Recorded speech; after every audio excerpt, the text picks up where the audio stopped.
ہمارے یہاں بھی زندگی میں ہم بہت سارے فیصلے عقل سے کر رہے ہیں، معاذ اللہ اب تو اسلام کے بہت سارے اصولوں پر عقل کی دلیل مانگی جا رہی ہے کہ جناب یہ بتائیے تو صحیح لاجک کیا ہے، اس قانون کے پیچھے لاجک کیا ہے، تو ورثہ جو ہے وراثت مرد کا 2 تو عورت کا 1، اس کی لاجک کیا ہے، عورت کو طلاق کا حق کیوں نہیں ہے، مرد کو طلاق۔ ارے بھائی ہم ان لاجکوں میں کب سے پڑ گئے؟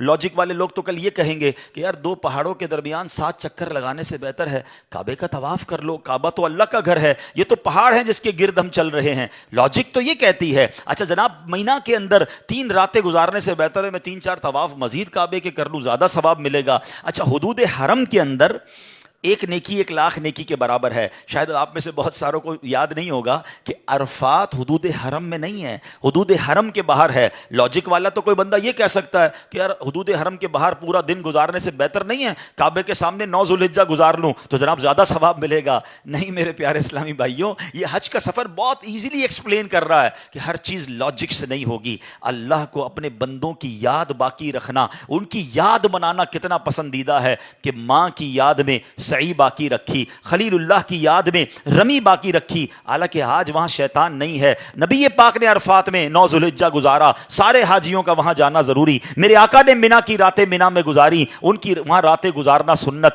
تو یہ سب باتیں بتا رہی ہیں کہ اگر جو لوگ یہ کہتے ہیں کہ اولیاء اللہ کی یاد نہ مناؤ، اللہ والوں کی بار بار یاد کیوں مناتے ہو، ہر سال ان کا دن کیوں مناتے ہو، تو میرا سوال ان سے یہ ہے کہ پھر حج کیسے کرو گے؟ حج تو ہے ہی اللہ کی یاد، اللہ والوں کی یاد میں انہی کی اداؤں کو ادا کرنا ہے۔ کیا سعی کرنے والا بی بی ہاجرہ کی یاد دل سے نکال سکتا ہے؟ کیا رمی کرنے والا خلیل اللہ کی یاد دل سے نکال سکتا ہے؟ ارے یہ کیا اسی لیے گیا کہ سب کو یاد آئے کہ میرے خلیل نے کیا کیا، اس کی زوجہ نے کیا کیا، اس خاندان نے کیسی قربانیاں دی۔ آج بکرا کاٹتے ہیں، گائیں کاٹتے ہیں، بوٹیاں بھی ہم کھا جاتے ہیں، لیکن جناب اس قربانی کو تو یاد کریں کہ ادھر تو بچہ ذبح کرنے کا حکم تھا اور خلیل اللہ کی اس یاد کو آج ہم یاد کر رہے ہیں۔ تو سبحان اللہ، یہ تمام باتیں ہمیں بتا رہی ہیں کہ اگر آج بھی کوئی اولیاء کرام کا، صحابہ کرام کا، سرکار دو عالم علیہ الصلوۃ والسلام کی یاد میں کوئی دن مناتے ہیں، کوئی پروگرام کرتے ہیں، ان کا ذکر کرتے ہیں، تو اس میں کوئی قباحت نہیں۔ یہ حج پورا ہے ہی اللہ والوں کی یاد۔ باقی ساری لاجک چھوڑیے۔ جتنی دنیا میں مسلمان مجھے سن رہے ہیں، اللہ کو دیکھا ہے آپ نے؟ نہیں دیکھا ہے۔ ہم تو غیب پر ایمان لائیں، اللہ ایک ہے۔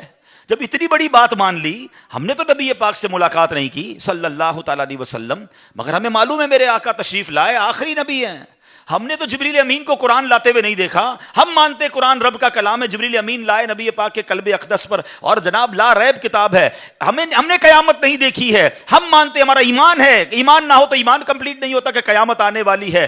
ہم نے کبھی قبر کے اندر کسی کو عذاب اور جزا دیتے ہوئے نہیں دیکھا، مگر ہمارا ایمان ہے کہ قبر میں یا تو عذاب ہوتا ہے یا جنت کا باغ بنتی ہے۔ اتنی ساری پردے والی، غیب والی بیسکس ماننے کے بعد آج میرے اور آپ کے دلوں میں یہ سوئی چبوئی جا رہی ہے کہ پوچھو جناب اسلام کا یہ قانون کیوں ہے، اس کے پیچھے لاجک کیا ہے؟ یہ سمجھنا ہے میرے نوجوانوں اور میرے بچوں کو کہ ہمیں اپنے ٹریک سے ہٹایا جا رہا ہے۔ ہم مومن ہیں، ایمان والے، ہم غیب پر ایمان لائیں، اور ہمارا کام لبیک کہنا ہے، ہمارا کام ایمان لانا ہے۔ آمنت باللہ و ملائکتہ و کتبہ و رسلہ، پورا ہم نے ہمارا فارمیٹ یاد کیا ہوا ہے کہ ہم تو غیب پر ایمان لانے والے ہیں، ہم نے قیامت پر ایمان لائے، ہم نبی پاک پر ایمان لائے، آسمانی کتابوں پر ایمان لائے۔ مگر آج جناب کوسچنز کریٹ کیے جا رہے ہیں اور لوگ کنفیوز بھی ہو جاتے ہیں کیونکہ سب کو سننا ہے۔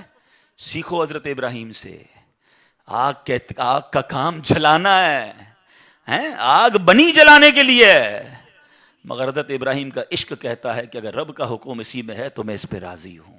اور پھر آگ نے کام کیا کیا؟ جلایا نہیں نا۔ ایک اور شعر سنو، شاعر مشرق نے کیا کمال کی بات کی، اگر آج بھی ہو ابراہیم سا ایمان پیدا۔ ایکچولی یہی کمی ہے، لیول آف ایمان ڈسٹرب ہو گیا ہے۔ اگر آج بھی ہو ابراہیم سا ایمان پیدا، آگ کر سکتی ہے انداز گلستان پیدا۔ آج بھی آگ باغ بنے گی، مگر ایمان تو لاؤ نا۔ وہ کہتے ہیں نا اگر آج بھی وہ فضائے بدر پیدا کر دی جائے تو آج بھی فرشتوں کی فوج مدد کے لیے آئے گی۔ بات یہ ہے کہ وہ لیول آف ایمان نہیں رہا۔